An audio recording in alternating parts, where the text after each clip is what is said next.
Welcome to another edition of Door County Today. I'm your host, Paul Renier of Door County Nature and Travel. Door County has been an important arts destination for many decades. But how did it all start? With Frederic Victor Poole. I'm standing in front of his Bailey's Harbor home on Chapel Lane. Poole was not only a renowned artist, he co-founded the county's first art school in 1921. But let's begin the show by taking the Washington Island Ferry. The ferry is the lifeblood of this remote but beautiful island, home to less than 700 year-round residents. We'll also visit an island business, Norse Horse, a research center for rare Scandinavian breeds. Later, we'll meet with Jimmy Kaplan, a talented musician closely associated with American Folklore Theater, and a close creative associate of the theater founder, the late Fred Alley.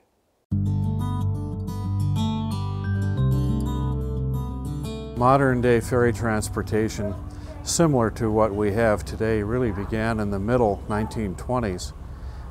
A man named William Jepson had two wooden ferries. There had been a couple of other operators just prior to that using wooden hulled freighters to carry maybe one or two or three automobiles. Jepson was the first to build a ferry simply for automobiles and passengers. And the first one was the Welcome in 1929. During that period of time, in the early 1930s, father and son, Carl and Arnie Richter, were commercial fish wholesalers. They were asked by other fishermen if they would be interested in hauling the catch from the island to the mainland, and they agreed to try to do that because there was no winter ferry service. They began with cutting the Welcome, their small fish tug, out of the ice, skidding it across the harbor where they could drop it in the water and then carry fish to the mainland. They also, in the early 1930s, picked up had the U.S. mail contract, which also included hauling mail across the ice if the conditions warranted. That caused them to look for bigger boats, and at the same time, Bill Jepson was looking to sell. They bought his boats and kind of melded the two together. They also had a contract to exchange personnel for the Coast Guard, both on Plum Island and Pilot Island, changing out crews year-round. Both stations were manned year-round at that time. And it wasn't until right after World War II that they were able to build a steel-hulled ferry, and that enabled them to operate in ice in the wintertime. Gradually, other steel-hulled ferries were added. The C.G. Richter in 1950, capacity of 9 automobiles. The Voyager in 1960, which was the first open deck ferry, which now had a capacity to carry some large trailers. And then the Urbaki, 1970, Robert Noble in 1979, the Washington, 1989, the Arnie J. Richter in 2003, and we now have 4 ferries. The 2 oldest were sold, and we operate on a year-round basis with those ferries. The typical July and August schedule consists of 3 boats running full-time to carry the schedule of the summer. So we're probably upwards of, it's got to be 26 trips total for a Friday for the dead peak season. And that's only on the schedule. That doesn't mean that that the 4th boat, the Urbaki, doesn't get thrown into the mix if the line is long. So it depends on traffic. You know, you want to see that 4th boat running, and that's good.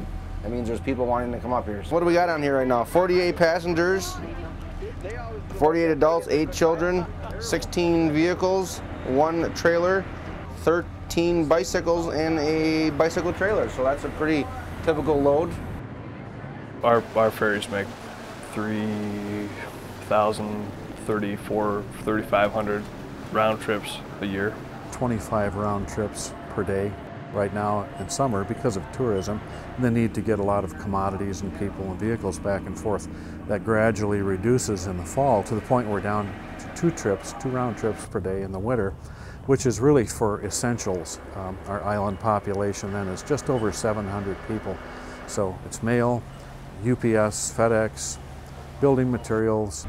We use that ferry, the Arnie J. Richter, as the only ferry in the winter months. January, February, and March, consisting of 2 trips a day. And it takes all day to do those 2 trips.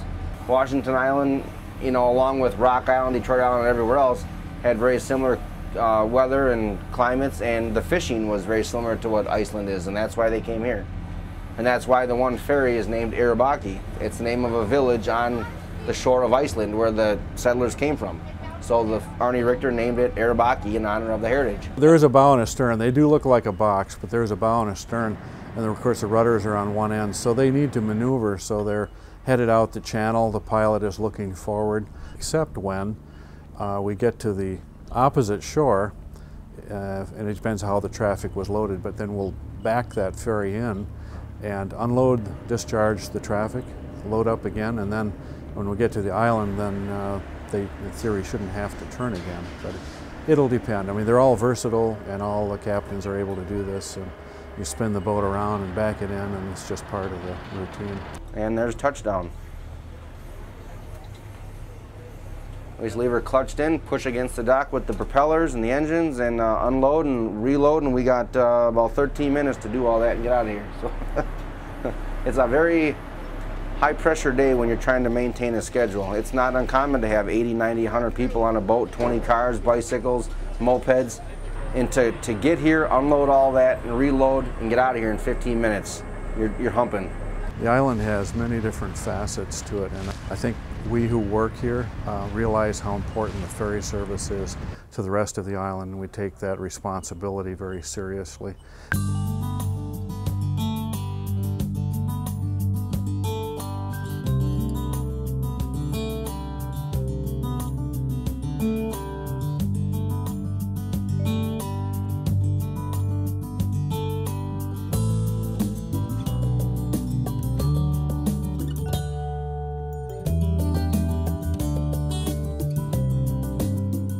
My name is Margaret Poole. I'm great-granddaughter of Frederic Victor Poole, who was known in the family as Victor. We never referred to him as Frederick. Apparently that was his preference. I know he was born in Southampton, England, and when he was quite young he won an award that was presented to him by Queen Victoria. After his schooling in England, he taught for a while, and with a school that was affiliated with Cambridge as a secondary school. And he gave that up and became an illustrator for the London Illustrated News. Dr. Loudon from Toronto came over to have his portrait painted and met Poole and had him do some personal portraits. And he's the one that brought him back to over to Canada in 1911. Apparently Poole didn't like the cold weather in Canada, and in 1912 he came down to New York. A man from Chicago came to New York to have some illustrations done, and he met Poole, and he talked him into coming to Chicago, where he did work for the S&A Film Studio and posters and advertising work. And he was an assistant professor at the Art Institute in Chicago.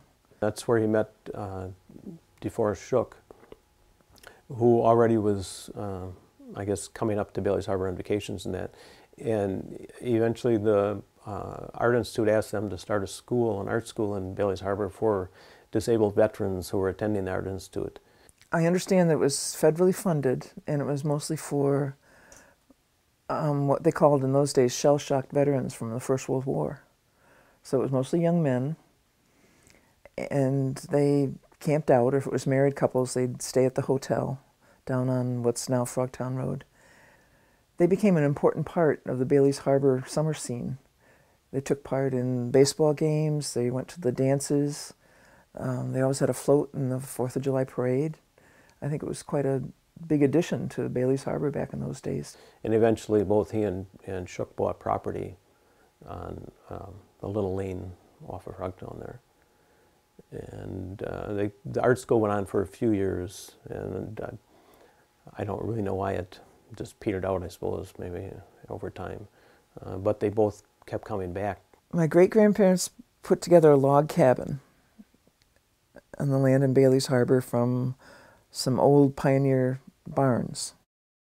And this story was that my great-grandmother had a pretty busy social life, and my great-grandfather was having trouble working because there was too much going on. So I'm not sure which came first, but there was a one-room guest cottage built next to the cabin, and then there was a separate studio built on the land, so he would have a working space. He was still teaching at the Art Institute, still doing commercial work, and coming up to Door County in the summers and doing painting and landscaping along with the figurative stuff he always did. The Stella Maris painting at the Catholic Church in Sister Bay was commissioned by Cardinal Mundelein in Chicago in 1928, but the Cardinal died before Poole had the painting done, so Poole just kept the painting. Cardinal Mundelein had commissioned the work, as he had commissioned other works. For some reason, by the time Frederic Poole was done with it, Cardinal Mundelein did not take it, and the estate did not want it after he died. And so Frederic Poole continued to have the work for a long time, and somebody found it at a local sale of paintings and just thought it was beautiful and that it would be perfect for our parish. That painting was in a antique store up here that no longer exists. And my mother, Florence Wilterding, was quite a collector and had quite an eye, and she saw it in the back room one day, and she purchased it and then had it restored and framed and gave it to what was St. Rosalia's, which is now part of the Stella Maris parish. Dynamic symmetry was a method of laying out and designing and planning a painting and artwork. A method kind of like the old golden rule that they always had for classical painting. A lot of just finding angles and things to lead from one place in the painting to another and tie the whole thing together. He was really good. He could do any kind of art, really. He's got that classical style and method, but he still was experimental.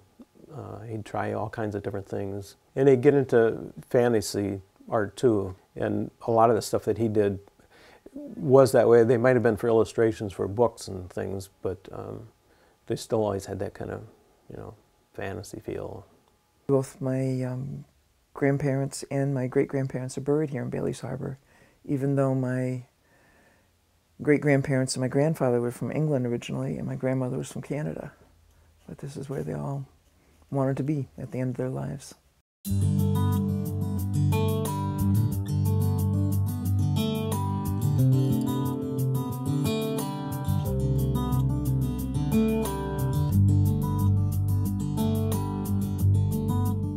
This is Mary Ann Myers and I'm Jerry Myers, and we have Norse Horse Park on Washington Island.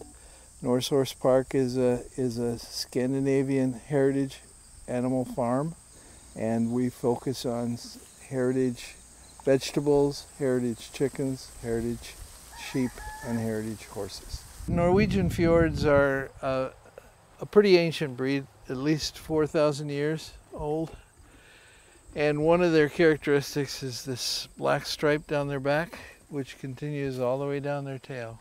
In the most primitive horses, that's one of their characteristics. They have a center stripe. They've become quite popular in Wisconsin. Several hundred people have these horses now, and there's a lot of herds that are being formed. These are really traditional Scandinavian horse. He's got a head that's just that long. It's not much of a, it's not the elegant long head that we're used to in an Arab horse. His head goes into his shoulders, sort of like a football player. And they're short.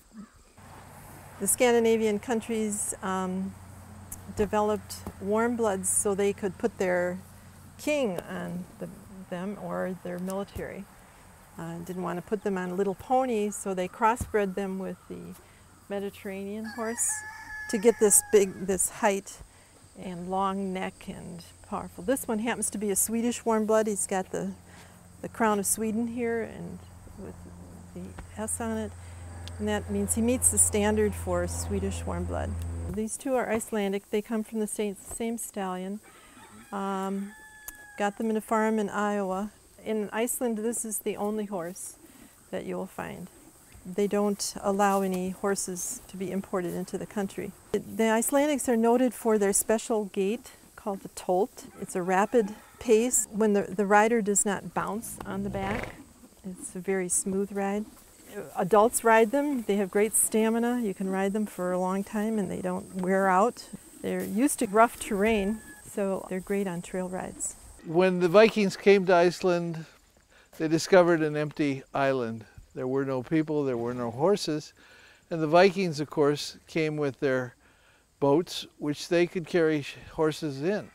So they brought these various breeds, including the ones that are Scandinavian from Sweden and Norway, and they've made a breed. And for the last 700 years, they haven't allowed any new breeds to come into the country. And the result is they have a horse that's actually free of a lot of the diseases that horses in Europe have. So if you go to import an Icelandic horse, you can import it with less hassle than if you import a horse from Sweden. This is a Gotland called the Russ horse, R-U-S-S. So these are from the island of Gotland.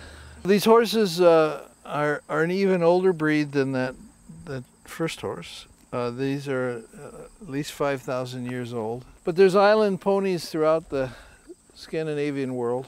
There's about 200 Gotland horses, and there's maybe 6 places where they're breeding them in the United States. They're used as children's horses, but more importantly, they're used as therapy ponies. There's 3 breeds of horses in Norway. This is one of the 3, and it's called a dole horse, also called the horse of the forest, horse of the woods.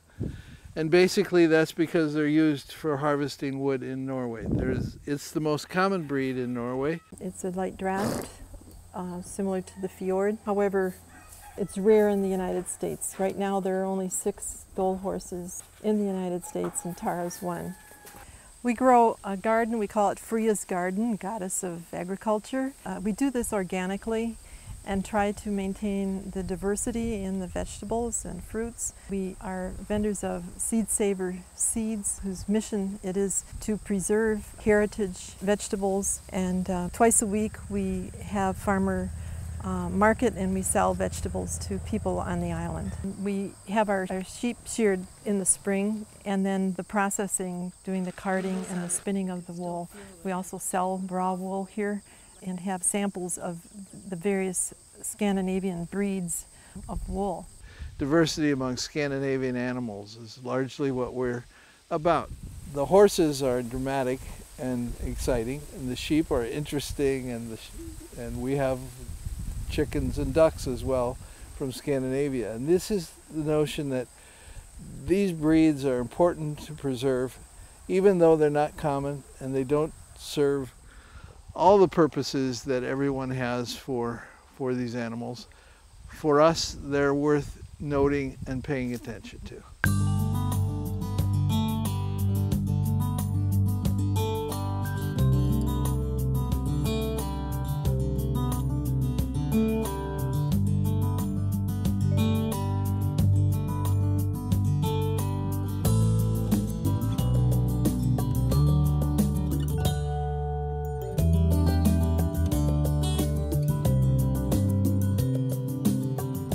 In 1990, I moved to California and to Berkeley, and I got a job at an electronics store called Uncle Ralph's.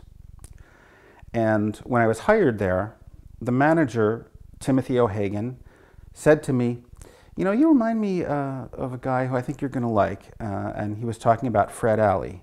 And so when he showed up later in the fall, we did kind of immediately kind of like each other and kind of checking each other out. And so he gave me a cassette of stuff he was working on, and I gave him a cassette of some stuff I'd written.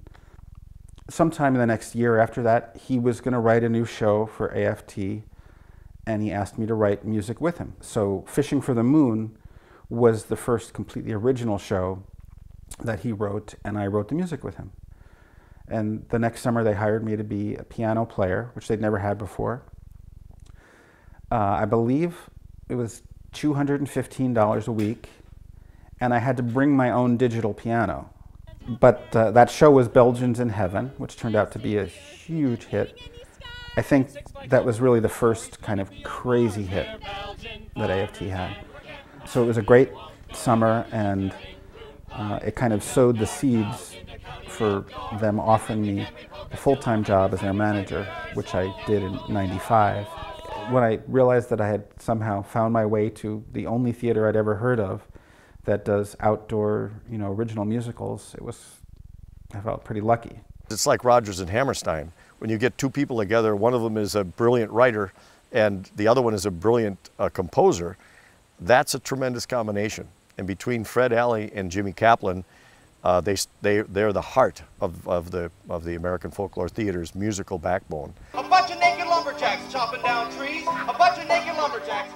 About 2 months before AFT rehearsals would begin, we tried to convince Jeff Herbst, the artistic director, to let us do this brand new show that had no script or anything. And we convinced Jeff to do it, and then we just wrote like fiends. And it was really that's why I love this show so much. It was such a crazy, ridiculous, happy time, because Fred was just really inspired. I would get lyrics from him.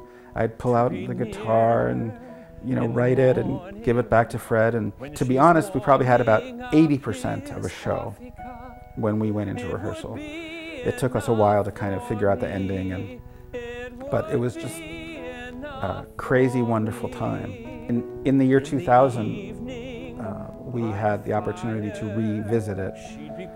Milwaukee Rep, where we had a huge success with Guys on Ice, contracted with us to do a new production of Lumberjacks, casting it all, starting from scratch. And so we wrote a lot of new songs and new material and kind of made the structure, improved some things, which was one of the great things that we had. And it was the ability to kind of go back and fix things, because it's like people always, we always joke about wishing that there was an undo button in life.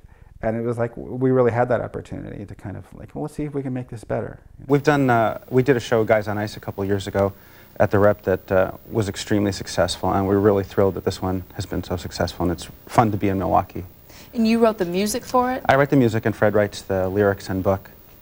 Okay, and you have about 6 other shows that you've written together, and you say that they're funny and dumb and whimsical, and you say they're profound. I don't know if dumb is the right word to use in there, but... Goofy. Goofy, that was the word I was looking for. Yeah, well, I think of them as, profound statements about love and life, of course. But and Lumberjacks. Of course, and Lumberjacks. If you had to freeze one thing and say, this is what AFT is, to me it's that show, because it's, it's about the woods, and it seems to just fit so perfectly. Well, the significance of Jimmy coming back to do these Friends concerts is that it's great to have Jimmy back in our community again. We were very sad to lose Jimmy from Door County, that is. He moved down to Milwaukee for family reasons, and now he's living in Evanston, Illinois. And so it's really great to have a big soul like Jimmy back among us, and having the opportunity here at Camp David to do a concert like this is a rarity.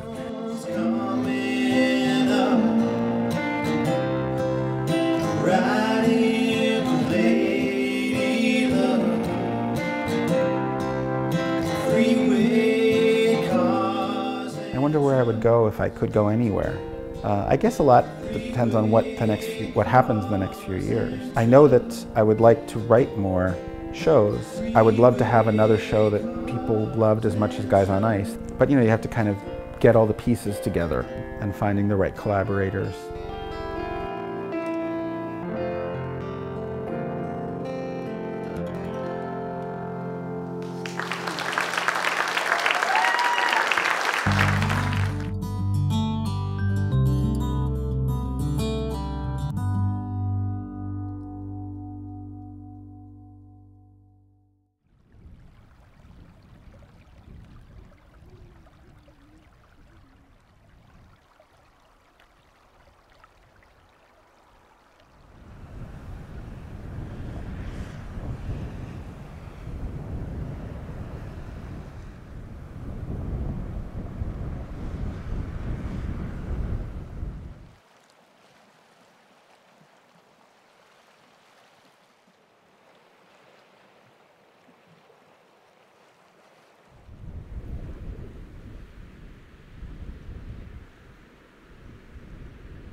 Thanks for joining us today. Remember to come back often to find out more about Door County's history, landscapes, businesses, and people.